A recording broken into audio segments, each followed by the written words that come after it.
Yeah, hi online batch. Sai Vinod, Sandeep, and one more person is there.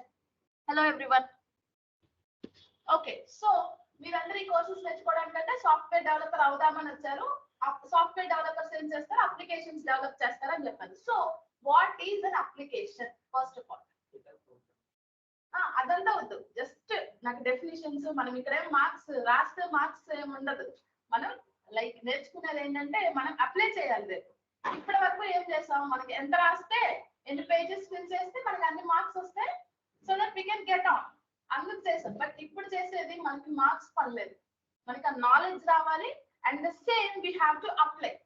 మనం apply చేస్తేనే programme అనేది చేయగలుగుతాం. So ఇప్పటి నుంచి నేను ఏదైతే అడుగుతానో నాకు అనలిటికల్ గా చెప్పాలి. అంటే రియల్ టైమ్ లో ఇది ఇలా అప్లై చేస్తాం, ఇది ఎందుకు ఇది నేర్చుకుంటున్నాం అనేది ఉండాలన్నమాట. ఓకే, అప్పుడు మాత్రమే మనం ఏదైనా చేయగలుగుతాం. Like question and answers, like 1 marks 2 marks, there is no more. Okay, so the application is nothing but there are majorly 2 types. Okay, first one is standalone application and the second one is web application.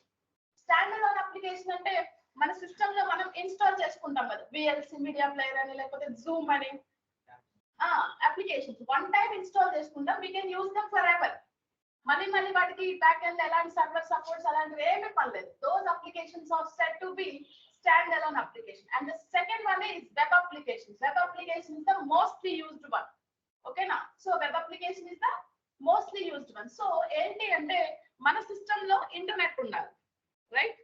ఆ system లో ఉంది కదా internet connect అయి ఉంది. Some any browser, and using any browser I can open its URL and can access that application, which is nothing but a web application. Web applications examples of Facebook is the best example of a web application. Okay na, pratidi web application hai, manaki mostly anni manaki web applications e unnayi. So Facebook is the good example. Instagram, Twitter, what not, everything is a web application. మనం ఎవరైనా use చేసుకునే వాళ్ళు ఇప్పటికీ Facebook అయినా Instagram అయినా Twitter అయినా లేకపోతే the so called ఏదైతే ఉందో ఆ సోషల్ మీడియా అప్లికేషన్స్ అన్ని మనం ఎవరు యూస్ చేసుకుంటున్నాం. బట్ మనం యూస్ చేసుకుంటున్నాం, మన దగ్గరికి వచ్చిందంటే already it has been developed. ఎవరో ఆల్రెడీ డెవలప్ చేశారు, ఎవరు the so called software developers అనే వాళ్ళు డెవలప్ చేశారు. చేసిన తర్వాత మన దగ్గరకు వచ్చింది and we're happily using that. ఇంకా ఫ్యూచర్ లో ఇంకేమైనా అప్లికేషన్స్ వస్తాయి అలాంటివి, అవి ఎవరు డెవలప్ చేయాలి? మనము మనలాంటి వాళ్ళు డెవలప్ చేస్తారు. And future users like future generations may use that. ఓకేనా, సో మెయిన్ ఫోకస్ అంతా నేను వెబ్ అప్లికేషన్ మీదే ఫోకస్ చేయాలి. సో వెబ్ అప్లికేషన్ ఏంటి, దాన్ని ఎలా బిల్డ్ చేయాలి, దాన్ని బిల్డ్ చేయడానికి మనం ఏమేమి కావాలి, మనం ఏమేమి నేర్చుకోవాలి, ఎలా బిల్డ్ చేస్తాం, దీని మీదనే మన ఎంటైర్ కోర్స్ మొత్తం దీన్ని బేస్ చేసుకునే ఉంటుంది. ఓకేనా, సో ఫస్ట్ ఆఫ్ ఆల్ ఏం చెప్పానండి, ఇంటర్నెట్ కనెక్షన్ తోటి ఒక బ్రౌజర్ లో ఆ యూఆర్ఎల్ ఓపెన్ చేస్తే దాన్ని మనం వెబ్ అప్లికేషన్. యూఆర్ఎల్ ఓపెన్ చేసి మనం యాక్సెస్ చేసుకుంటే దాన్ని వెబ్ అప్లికేషన్. మనమేమో యూజర్స్ వెబ్సైట్స్ అంటాం, వాళ్ళు ఏమంటారంటే software developers application, web application అంటారు. అంతే డిఫరెన్స్, జస్ట్ పర్సెప్షన్ డిఫరెన్స్ అంతే. మనం ఏమంటాం? వెబ్సైట్స్ అంటాం, వాళ్ళు డెవలప్ చేసే వాళ్ళు వెబ్ అప్లికేషన్స్ అంటారు. స్క్రీన్ ఇంకా ఏం చెప్పలేదు.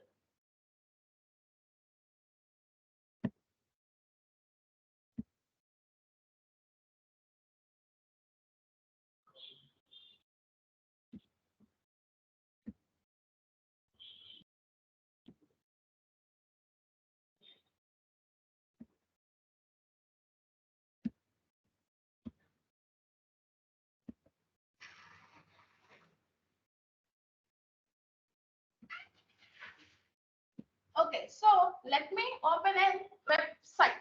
ఓకేనా, ఏంటి ఓపెన్ చేద్దాం మనం? ఫేస్బుక్ ఓపెన్ చేద్దాం. ఓకేనా, what is the URL for Facebook అండి?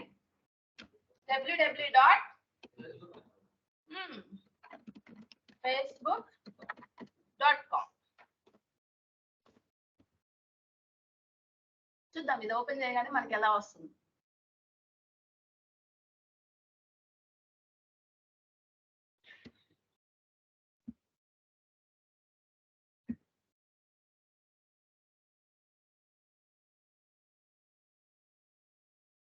సో ఇది ఫస్ట్ పేజ్ మనకి, అవునా? ఇలానే నాండి వస్తుంది మనకి స్టార్టింగ్ లో. ఇక్కడ ఏం ఎంటర్ చేయాలి మనం? ఈ పేజ్ లో మన యూజర్ నేమ్ మన పాస్వర్డ్ ఎంటర్ చేసి లాగిన్ అనే బటన్ క్లిక్ చేస్తే మనకి ఇందాక వచ్చింది హోమ్ పేజ్ అలా వస్తుంది. అజ్యూమ్ నేను ఇంకా వెరీ బిగినర్, నాకు ఇంకా అకౌంట్ కూడా లేదు, అప్పుడు ఏం చేయాలి నేను? Create an account, create new account అని ఇక్కడ ఒకటి కనిపిస్తుంది కదా, దీన్ని నేను క్లిక్ చేస్తాను. ఇది క్లిక్ చేస్తే ఏ పేజ్ ఓపెన్ అయిందండి? ఈ పేజ్ ఓపెన్ అయింది, sign up page. Sign up page అంటే నీకు చూడగానే ఏమర్థమవుతుంది? ఓకే, ఇది రిజిస్ట్రేషన్ పేజ్. సో స్టార్టింగ్ లో నేను ఇక్కడ అకౌంట్ క్రియేట్ చేసుకుంటేనే I can be able to access Facebook account down the line అనేది నీకు అర్థమవుతుందా లేదా చూడగానే?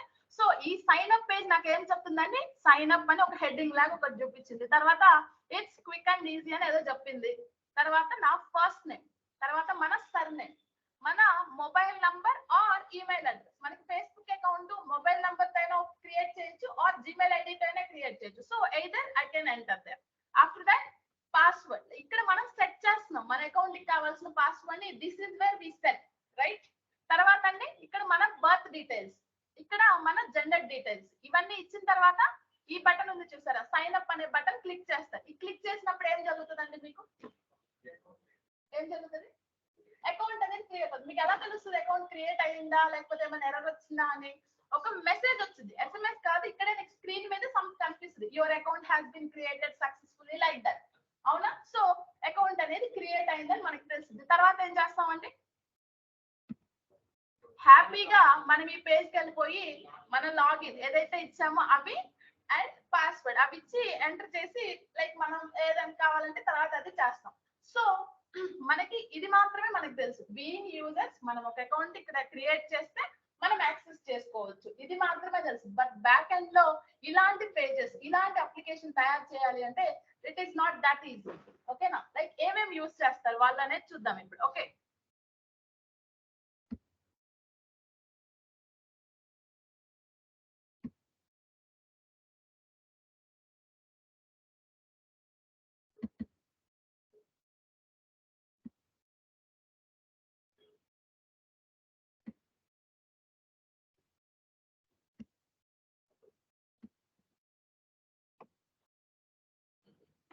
There would be majorly three parts ఉంటాయండి. ఒక వెబ్ అప్లికేషన్ డెవలప్ చేయాలంటే 3 పార్ట్స్ ఉంటాయి. ఏంటి ఆ 3 పార్ట్స్ చూద్దాం.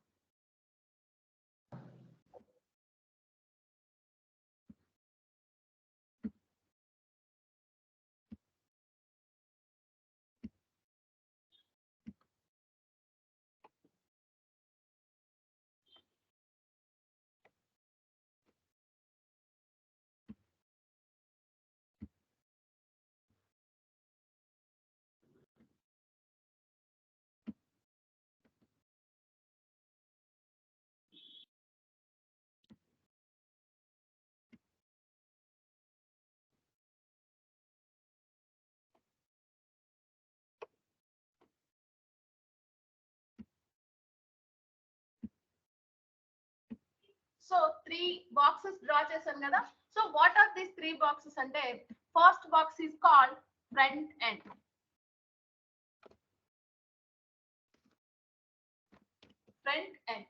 and the third box or the last box is called back end.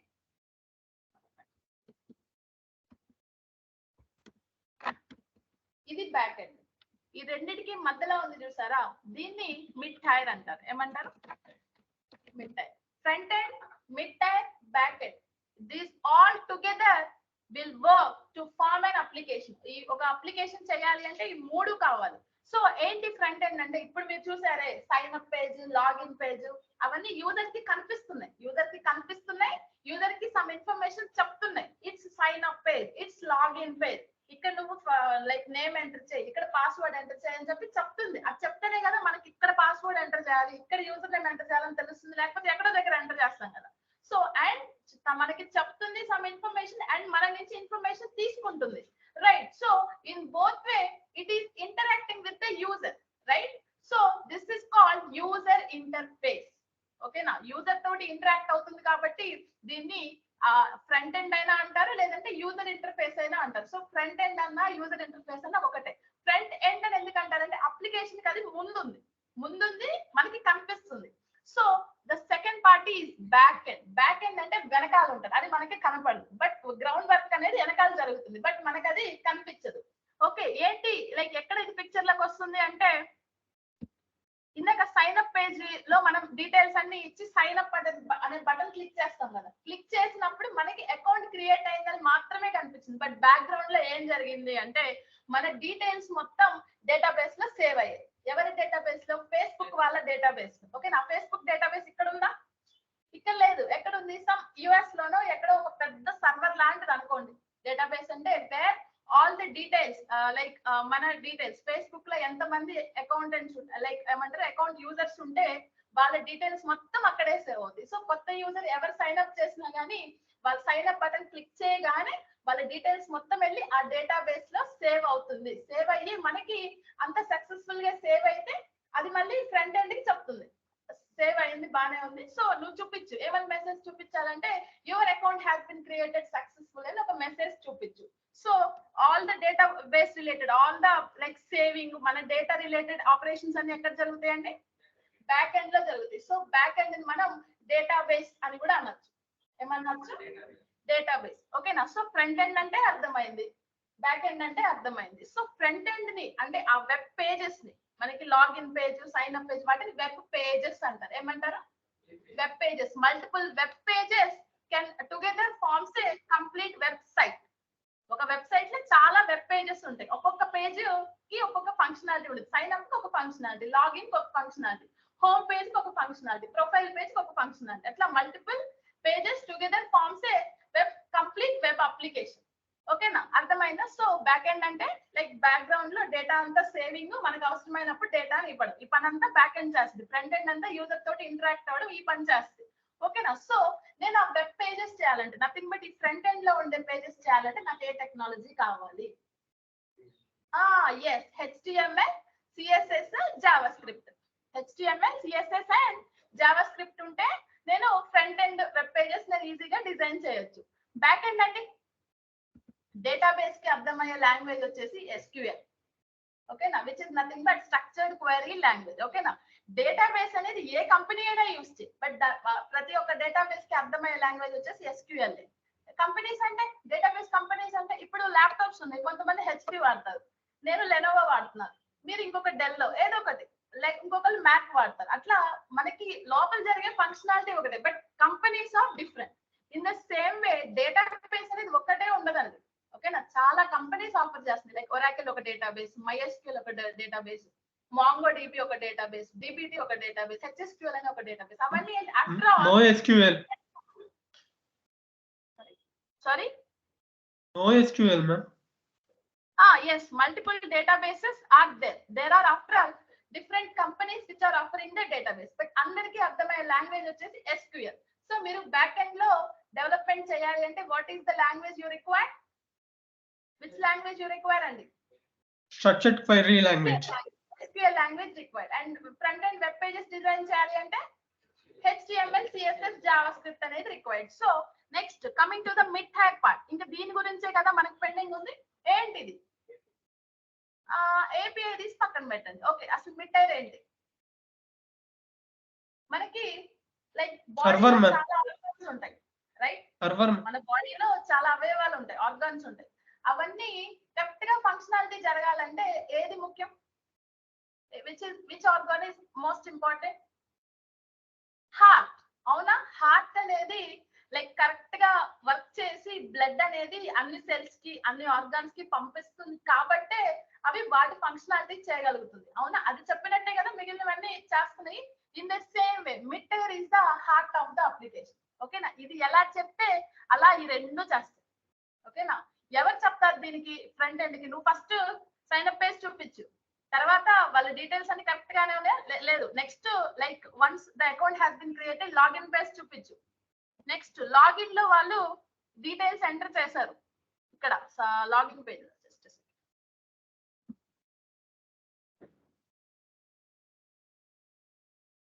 ఇక్కడ లాగిన్ లో యూజర్ నేమ్, పాస్వర్డ్ ఎంటర్ చేశారు. లాగిన్ బటన్ క్లిక్ చేయగానే మనకి ఏం జరుగుతుందండి? నార్మల్ గా ఏం జరుగుతుంది? అవునా? కరెక్ట్ గా ఓపెన్ అయిపోతుందా? మనం రాంగ్ ఇస్తే ఓపెన్ అవుతుంది. సో మనం రాంగ్ ఇచ్చామా రైట్ ఇచ్చామా అనేది దేని మీద లైక్ డిసైడ్ అవుతుంది? ఎక్కడ check? Database management system. Already మనం సైన్ అప్ బటన్ ఇచ్చినప్పుడు డేటాబేస్ లో సేవ్ అయ్యింది కదా. డీటెయిల్స్ ఈ రెండింటిని క్రాస్ చెక్ చేసి కరెక్ట్ గా ఉంటే well and good home page open చేయి, రాంగ్ అయితే ఇన్వాలిడ్ క్రెడెన్షియల్స్ ట్రై అగైన్ అని చూపిస్తుంది. అవునా? సో ఈ లాజిక్ అంతా ఎక్కడ బిల్డ్ చేస్తుంది అంటే మిడ్ టైర్ లోనే జరుగుతుంది అనమాట. సో ఫ్రంట్ ఎండ్ లో ఇప్పుడు ఎంటర్ చేసిన డీటెయిల్స్ తీసుకునేది అండ్ బ్యాక్ ఎండ్ లో ఆల్రెడీ సేవ్ అయిన డీటెయిల్స్ తీసుకునేది, రెండింటిని క్రాస్ చెక్ చేస్తుంది. రెండు కరెక్ట్ అయితే ఫైన్, దీనికి చెప్తుంది ఫ్రంట్ ఎండ్ నువ్వు లైక్ హోమ్ పేజ్ డిస్ప్లే చేయి, లేదా రాంగ్ ఇచ్చారు ఫ్రంట్ ఎండ్ నువ్వేం చెప్తావు అంటే ఇన్వాలిడ్ క్రెడెన్షియల్స్ అనే మెసేజ్ డిస్ప్లే చేయి. So all this logic is built in mid tier. ఓకేనా? సో మనం ఫ్రంట్ ఎండ్ కి ఏ లాంగ్వేజెస్ కావాలో చూసాం, బ్యాక్ ఎండ్ కి ఏ లాంగ్వేజ్ యూస్ చేయాలో చూసాం. So what about the mid tier? అంటే మిడ్ టైర్ లో చాలా లాంగ్వేజెస్ ఉన్నాయి. Many languages can be used, like Java use చేయొచ్చు, .NET యూస్ చేయొచ్చు, పైథాన్ యూస్ చేయొచ్చు, రూబీ యూస్ చేయొచ్చు, like many. There are not one option, many options are there. ఎవరికి నచ్చిన లాంగ్వేజ్ వాళ్ళు యూస్ చేస్తారు. ఎవరికి నచ్చిన లాంగ్వేజ్ అంటే కంపెనీ ఇష్టం ఏ లాంగ్వేజ్ చూస్ చేయాలండి. సో వాళ్ళ అప్లికేషన్ కి తగ్గట్టుగా అండ్ ఆ లాంగ్వేజ్ ఆఫర్ చేస్తే ఫీచర్స్ లో బెస్ట్ ఫీచర్స్ దేనికి ఉన్నాయి అనేవి చూస్ చేసుకొని ఆ కంపెనీ అనేది ఏదర్ జావానైనా యూస్ చేయొచ్చు, పైథాన్ అయినా యూస్ చేయొచ్చు. ఓకేనా? Java is the highly used language. ఓకేనా? జావా అనేది ఎక్కువ యూస్ చేస్తారు. జావా తర్వాత కొంచెం నెక్స్ట్ లెవెల్ పైథాన్ అన్నమాట. పైథాన్ అనేది రీసెంట్ గా వచ్చింది, జావా అనేది ఎప్పటి నుంచో ఉంది. సమ్ 90s బిఫోర్ 90s అనేది జావా అనేది ఇంట్రడ్యూస్ చేయబడింది. సో అప్పటి నుంచి ఇప్పటి వరకు అప్లికేషన్స్ మొత్తం జావాలోనే ఉంది. ఓకే, నెక్స్ట్ పైథాన్ అనేది రీసెంట్ గా స్టార్ట్ అయింది. ఓకేనా? డిఫరెన్స్ చాలా తక్కువ డిఫరెన్స్ అండి. సింటాక్స్ కూడా దాదాపు మీకు జావా వచ్చిందంటే పైథాన్ వస్తుంది. ఓకేనా? Much like what I mean to say there is no much difference, but both are good languages. ఓకేనా? ఎక్కువ జావా గానీ పైథాన్ గానీ యూస్ చేస్తున్నారు. we can use any, like we can choose any of them. Like difference కూడా చాలా తక్కువ difference అండి. Suppose మీరు ఏదైనా ఒకటి ప్రింట్ చేయాలనుకోండి, సి ప్రోగ్రామ్ లో ఎలా ప్రింట్ చేస్తారు?